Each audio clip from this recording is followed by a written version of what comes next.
We are back with Firearms Today, and we have a couple callers. Let's get to Jay. Jay, how can we help you this evening? Oh, this is Jay. I was calling from Hornwall, Tennessee. I've got a Dartic model 1500, and I can't seem to find the rounds for it. And I've heard that they made a adapter for the T rounds. And I was just wondering if the Black Hills either made the ammunition or if they knew where they could come up with it. I'm not familiar with the Arctic 1500. Does it have any markings, or do you know what caliber specifically it is? It's a 38, and it's got a triangle shape to it. And triangle shape. The round itself was kind of triangular shaped? Well, the bullet itself, the projectile, is actually round, but the casing is in a triangular. It's got rounded edges, but it's a triangle shape, so it could stack into the handle and hold more rounds. How old is this gun? I think what you've got is they called it a Dartic. Dartic. I was thinking you said Arctic. You've got a real collector's piece there. The ammunition is not available. Just put it away and be happy that you've got a real collector's piece, and then buy a modern weapon. I'm sure that somebody could appraise that, and if you wanted a shooter, they'd be willing to make you a really good trade, but you've got a real piece of history there. Well, I know it's a very rare piece, and I'd be willing to sell it, but because I need something that I can use. I'm not really a collector of something that I can't shoot. Bring it into Everything Weapons, and maybe we can help you out with trying to find a buyer for that gun. Thank you very much for your call, Jay. I appreciate it. And I don't have a name for this person. Who are we talking to? Hi, Mike. How are you tonight? Good evening. How are you? Good. How can we help you tonight, Mike? Yes, sir. Got a question regarding Lehigh Defense projectiles. Jeff, I wonder if you've heard of, and I believe you have, I know Dave Fricke, the owner, and he has mentioned that he's spoken to you about his products, and I wonder if you could give me your opinion on what you think about his projectiles. I like his projectiles. I like him. He's a man of integrity, and he's yes, sir. able to do what he says he's going to do. We've done a couple of specialty projects with him that I can't go into details on. But, understand. He makes some very interesting projectiles that perform exactly as he says they will. Yes, sir. Yes, sir. I've found that to be the same as well. In fact, that's my carry ammo.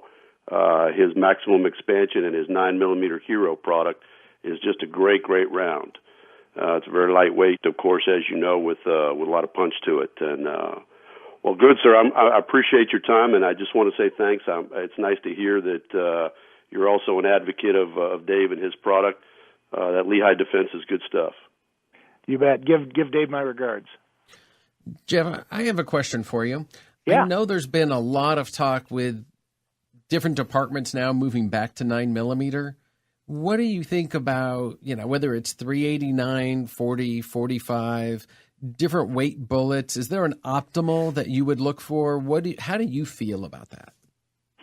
There's a couple of different ways to look at it, from an agency point of view and from a personal point of view. From a personal point of view, I'm a big believer in carrying the biggest gun that you're willing to tote with you everywhere you go. It's a compromise. You can go to a smaller gun to make it more compact, and if that's what you'll carry, that's okay. And one other thing to touch on, a lot of people say, Jeff, what do you think about 9s or 40s or 45s? Which one is the best? And that's the stuff that gun magazine articles have written about and have been for 30 years. And remember before the break we were talking about bullets and how the FBI testing made everybody step up to the plate. Right now, bullets are so good that it depends far more on the skill of the guy using the gun. We do gelatin testing every week, and I constantly see the difference in performance or lack of difference between 9s, 40s, and 45s. If you're using a good expanding hollow point bullet, any of those calibers will do a good job for you on a personal defense basis. For agencies, I know a lot. 20 years ago, everybody was shooting 9s, and then they went to 40s, and now some agencies are thinking about going back. And I don't see any problem with going back. I do kind of like the 40 because it's got a little bit more bullet weight that would help if an officer had to shoot at an assailant that's behind a car door or something. So I got a quick question on 9mm. We carry a 115, a 124, a 147, and we've even had 158s in there. So as far as in that section of 9, would you prefer a 124 or 147 hollow point? Because you were just talking about liking that 40 because of bullet weight? Right. And I do carry a 9 quite a bit for the reason that I mentioned a little bit ago. It's the biggest gun that I can have with me, adequately concealed all the time while I'm at work without bending over and offending some customer or something. And it's also very, very comfortable. And in that weapon, I carry the 124 plus P. I think the 124 is an excellent balance. But you know what? If all I had was 115s or 147s, I wouldn't feel the least bit uncomfortable as long as it's a good modern bullet.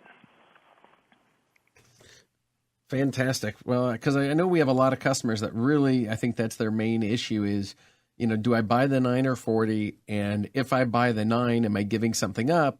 And then it goes into, which bullet should I buy? So another question that we get a lot is, if I'm just practicing, if I'm just shooting paper, does it matter if I'm buying an economy brand bullet or if I'm buying the most expensive bullet? For general practice, I would recommend buying the most economical, high-quality ammunition you can get. And that sounds like kind of an oxymoron, but, all the major manufacturers, Remington, Winchester, Federal, Hornady, they all have somewhat of an economy brand, or type. Typically the full metal jackets are cheaper, and there's nothing wrong with using those. The one caveat, if you're using a semi-auto, I would make sure that you buy at least 200 rounds of the round that you're going to stake your life on, because that's really what you're doing, is you're staking your life on your choice. I'd buy 200 rounds, and I would make sure that gun could digest 200 of them in a row without any malfunctions. And then after that, you can have a box around to keep your magazines loaded with, change it out once a year. And the rest of the time, shoot the economical ammunition. But I would just make sure that it's good quality. Don't shop for the very cheapest thing you can get. People will spend $500 to $2,500 on a gun and not blink an eye. And you've seen this as running a retail establishment. They'll say, "Gee, I need some ammo. What do you have that's cheap?" And at that point, they need a little coaching, because they really don't want something that's the cheapest they can get, because a box of ammunition is actually a little box of controlled explosions. That's what ammunition is, a box of controlled explosions.